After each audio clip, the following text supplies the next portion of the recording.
Hello everybody, welcome back to the channel. Today we're going to be taking a look at beta and preview version 1.21.0.26. Now this is a bit of a change of scenery compared to our normal betas and previews. However, a lot of these changes are things that I will be showing off in this older Minecraft world of mine, way before I even started YouTube. Without further ado, let's go ahead and get right into it, shall we?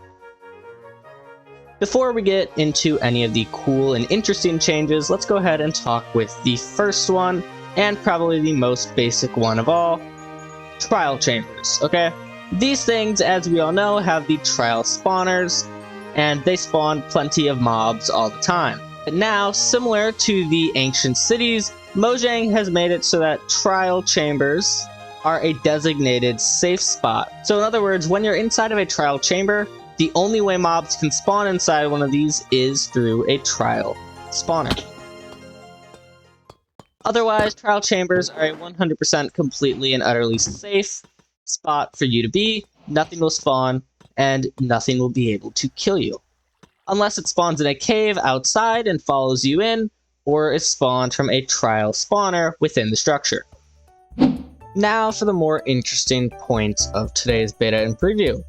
First of all is mob farms, okay? Everybody has mob farms. I even designed one way back when, before I even knew any of the good tips and tricks to making them. And as we all know, when it comes to mob farms, you end up with chests full of garbage, just like this one right here. Now the issue is that these mob farms give way too much armor with trident killers, and especially with looting effects. Now with today's changes, the chance for mobs to drop armor and tools is going to be lowered to closer match that of Java Edition. Mobs with enchanted armor will no longer have double the chance to drop this stuff either. And for each level of looting, rather than gaining an additional 4% chance, it will now only give you a 1% chance for a certain mob that you kill to drop its tools and or armor.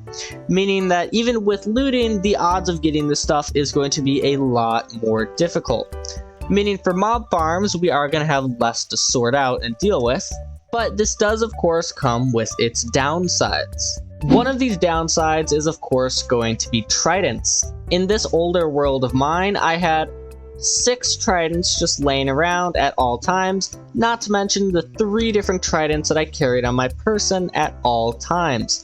In general, with mobs having a lesser chance to drop their tools and weapons, the odds of you getting a trident is going to be much lower than it will have been previously. Now granted, that's not too big of a deal. This will now closely match that of Java Edition, and ultimately, wouldn't that be better? Parity? And considering the fact that it is not a 100% perfect match, we should still have a decent amount of tridents laying around. But just in case, before this update rolls out, maybe you should go ahead and start stockpiling some spare tridents. Now the other place that this is going to have an effect is going to be gold farms. But pretty much how gold farms work, as you all know, it spawns piglins, the piglins get dropped down, and the piglins get killed. Normally you do this while holding a looting sword to get the most XP, gold, and other stuff from it. And the tridents aren't in this one, but the piglins would fall and the piglins would die and we get gold. But we also would get golden swords. So we'd have massive item filters like these to sort out those golden swords. And many people would even go the extra mile of smelting down those golden swords for all the extra gold.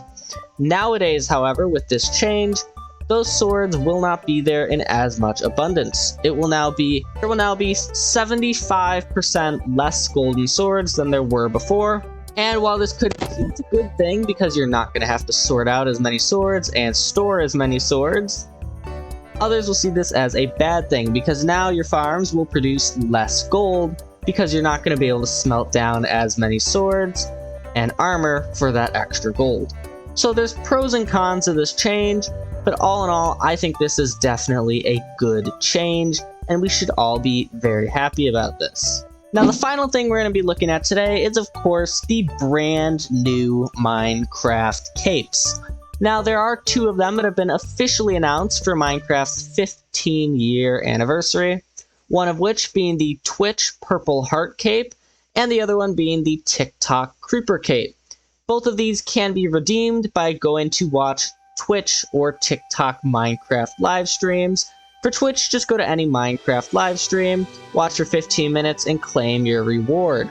TikTok, you have a very specific selection of YouTubers or TikTokers to watch, and Mojang has not yet announced which specific ones you have to watch, so there is not yet a way to get it, but it will be announced very, very soon. We're waiting for the Mojang article to be released.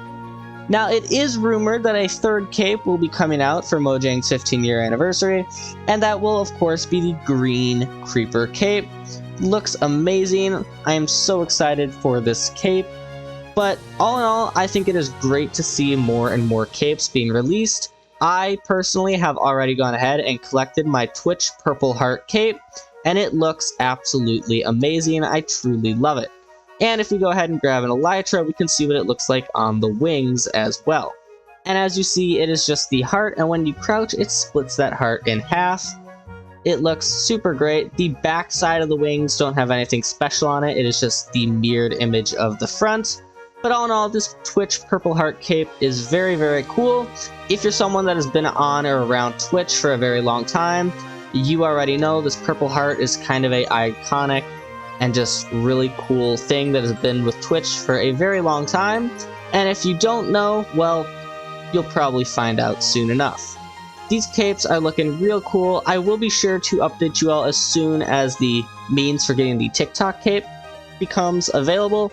And should this 3rd cape actually end up being released, you best bet there will be a video by me coming out all about it. So, thank you all very much for watching today's beta and preview video. Sorry that it is a little bit late. I had a very, very busy schedule today. But we did get to it nonetheless, didn't we? Anyways, this has been Mr. Gaming Aquatic, and I'll see you all next time. Goodbye!